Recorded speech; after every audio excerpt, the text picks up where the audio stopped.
I used to think that print on demand would be passive. Simply set it, forget it, and let the sales come rolling in. But instead, I was overwhelmed, second guessing everything, and on the brink of being ready to quit. Now, the problem wasn't the business model. It was me. I was trying to run a business with zero structure and no real system. That's why in this video, I'm breaking down the daily checklist that helped me go from chaotic store with sporadic sales to crossing 100K in revenue. So you can finally stop spinning your wheels and start making real progress on your brand. First, let's address why I decided to create a daily checklist. When I was starting my brand, I was getting so overwhelmed by all the things that I needed to be doing. Because yes, there's a lot of work that goes into getting your store up and running, but then after your store actually starts to run, you're kind of pulled in, it feels like 4 different directions. And it feels like you're not quite sure where you should be spending your time. So that's why I actually created this checklist. 1, to help hold me accountable, because if I'm working on this every single day, it's going to force me to do the minimum to be successful. And it's really easy to simply just say like, nah, I'll skip it today. Like I'll check my analytics tomorrow. But it forces you to start building the necessary skills in order to succeed with print on demand.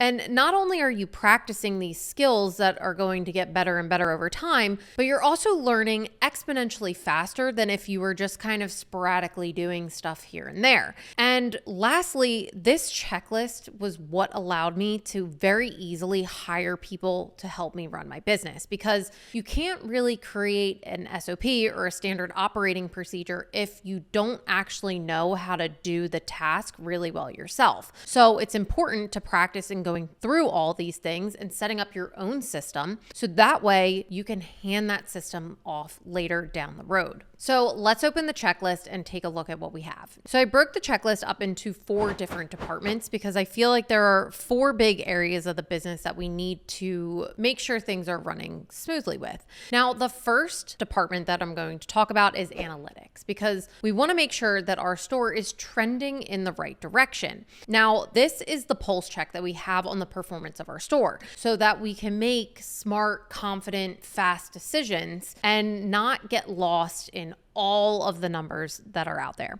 So on this checklist, I put the biggest analytics that I needed to be checking daily. The first one has to do with the ad account, which is our cost per link click. Now, if my cost per link click is in the right area of 50 to 75 cents, then I know that I am getting traffic to my site at the price point that I need it to be in order to make money. So if my cost per click is in that 50 to 75 cents range, I'm good to go. And then from there, I can move on and I can look at the number of link clicks, because again, our cost per link click, we want that to be statistically significant. If we only had, let's say, 1 click and it was 50 cents, it's not enough data to say, hey, that's statistically significant. But if we have 100 clicks at 50 cents cost per link click, then we are in a beautiful, beautiful spot.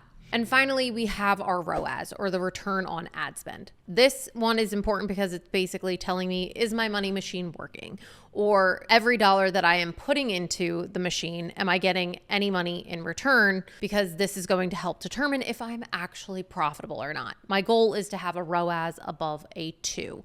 A 2 for me is about break even. So if I'm above a 2, great. That means I'm making money that day. Now, after we go and check these things in the ad account, it's then important to go to Shopify and check the analytics over there. And the data that I was looking at every day was my daily sales, my average order value, or how much each customer was typically spending, and then finally my conversion rate. And the conversion rate gets broken up into 2 other pieces of data as well. Your add to cart rate, which is the number of people that added an item to their cart. 2, initiated checkout, how many of them added to their cart, started their checkout, but for some reason didn't finish. And then finally, the conversion rate. What percentage of people actually went through the entire funnel and purchased something? This is going to give me a finger on the pulse of my site and let me know if there's anything big standing out. Because if my add to cart rate is really high, but my conversion rate is super low, like let's say my add to cart rate is 15%, but my conversion rate is 1%, something really big is off. and I have to kind of look in between these sections and find, where am I losing people?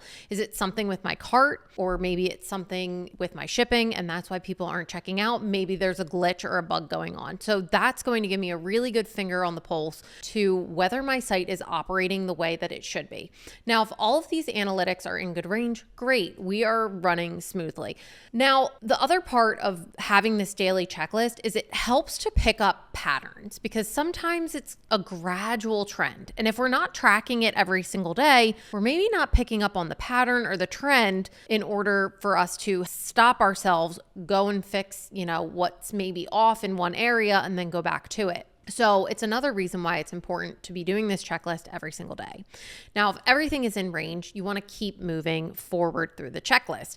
If not, then this is your early signal to pivot and optimize, whether that be your designs, maybe cut underperforming ads, or adjust some things on the site to improve the optimization. Now, once we've looked at all of the analytics and those are in our checklist, we can then move on to financials. So it's really important for us to know, are we making or are we losing money? Now, I added this in as the daily part of my checklist because I want to be running my profit and loss, or my P&L. Adding in the financials was something that I learned the hard way, but it's something that is extremely important. You want to know, you want to have the most control over the money that you're putting into this business. You want to know, am I making or am I losing money? It's something that's really important. Big brands do this. They may have a CFO that's doing it daily, or, a whole team of financial people running their books, but it is something that is so important in business. And it's something that you should start doing as early as possible. Now, for me, I kind of wanted to have blinders and didn't want to know if I was losing money or not. But after being burned and learning it the hard way of, I'm losing a pretty significant amount of money, I need to check and find, where am I losing it? It allows you to avoid that. And you're able to catch any kind of leaky funnels early. So you don't want to wait for that quarterly gut check. And big brands wouldn't do it, so we shouldn't do it either. Now, it starts with money that came in through Shopify. We talk about overhead. You have cost of goods in there. So if you're fulfilling with Printify or any other printer, you would put how much you paid that day, all the way down to how much we were spending on ads. It should track every cent. And this will also give us a really good finger on the pulse of our refunds or returns, because if we're picking up on that increasing, then we know we can dig in and kind of look and see, like, maybe we need to make some changes to the product that we selected, or maybe we need to potentially change the provider because the shipping is just getting slower and slower. So looking at the financial data is not only going to tell us, are we making or are we losing money, but it's also going to tell us how effectively is our business running, because if that refund rate keeps going up, we're going to be in some trouble. Now, red days, or the days that we lose money, are going to happen. There are some days where my P&L will still be negative, but over the course of the entire week, it is up and I am positive.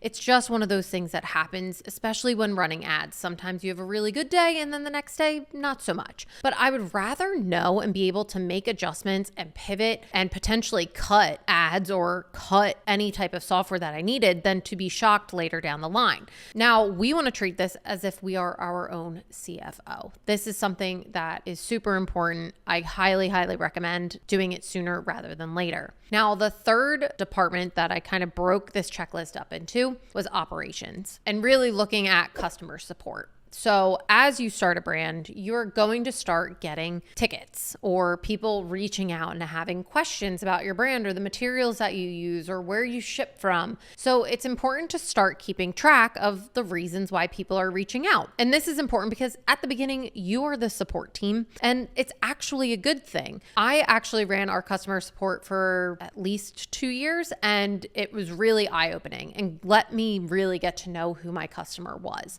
Now, typically, it's the first thing that people want to hire out. A lot of people can't stand customer service. They don't want to deal with people. But honestly, I found it to be really refreshing and eye-opening in ways that if I hadn't done it for as long as I did, I don't think I would have seen the amount of upside that comes with knowing your customer so well. So some things that I added to this checklist was, one, the number of support tickets that come in every day. So, we can get a good idea of, are we potentially going to run into problems as our sales are increasing? Are the tickets exponentially increasing, or are they increasing the same amount as when we didn't have a ton of sales coming in? So it's important to kind of know that ratio. And then I also broke it down into the number of tickets that had specific issues. So I like to tag stuff within my Gmail because that's what I was using when I was running our customer service. I didn't have any fancy system or software. So I would simply just make tags, and depending on what the issue was, I would tag it with like wrong size or shipment issue, whatever it may be. But I was also keeping track of all of this in a spreadsheet because then I could really clearly see, okay, where are the majority of issues coming from?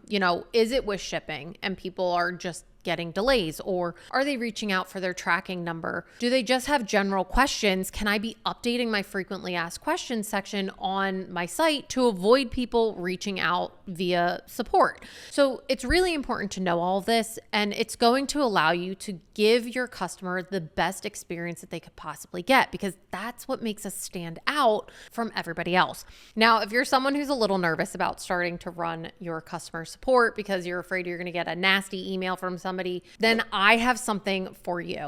Click the link in the description below and join my free school community, and you can gain access not only to this checklist, but also to my customer service GPT. There, you can simply copy your customer email, paste it into the GPT, and it is going to give you a beautifully written response. It's going to read the message from the customer. It's going to make them feel heard, seen, and supported. It is going to put customer service on easy mode. So click the link in the description below, join my free school community, grab that GPT. It's what my team uses to answer our customer service questions, and it has been an absolute game changer. Now, the last department that I added to this checklist was product development. And this is something that is extremely important, and that gets put on the back burner way too often. And the real question here is, are we staying fresh? Are we staying up to date with any new research? Are we looking at our trends on our own store and looking at what is selling and iterating on those designs? Because this is where the growth happens. But it's something that typically gets put off on the back burner when we start making sales.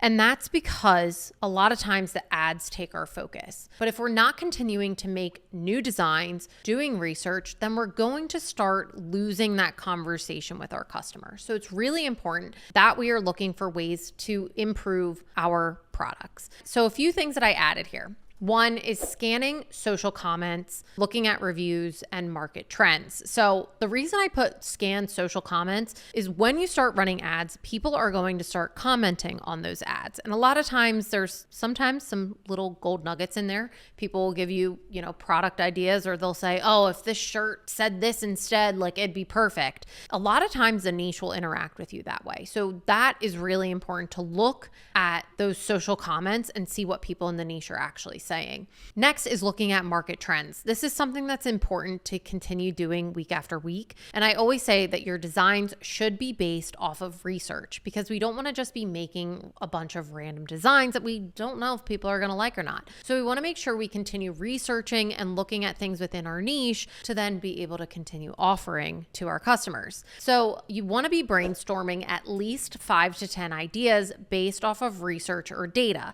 Now, this research can be new research in the niche, or it can also be data from our Shopify store. We can be looking at our analytics and breaking down the products that were bought and then get an idea for what people want more of. And we can go out and we can create that. Now, after we have brainstormed at least 5 to 10 new designs, then you should create at least 3 new designs completely from start to finish. This is important because it's going to keep your catalog fresh. Finally, you want to upload those 3 new designs to your store. Adding new designs daily is not only going to keep our catalog nice and fresh. If new people come to the site, they're going to have more designs to see, but it's also going to be feeding into our ad catalog. And ad catalog is just going to be able to test through those designs. And that's when you can kind of find those upcoming designs that are starting to get clicks. And from there, we can iterate on those. And that's pretty much the business model over and over and over again. So when you have your store up and running, it is extremely important to start running this daily checklist every single day. Again, this is is what helped to build my muscle. It helped to build the skills that I have now for print on demand. And it forced me to learn the analytics. These are all things that are extremely important when starting this business and getting things off the ground and running. So if you enjoyed this checklist and you want to grab it for yourself, click the link in the description below and join my free school community. Not only will you get the checklist, but you'll also get the customer service GPT. And if you enjoyed this video, please like and subscribe to my channel. It would absolutely mean the world to me. Thanks, guys. I'll see you in the next video.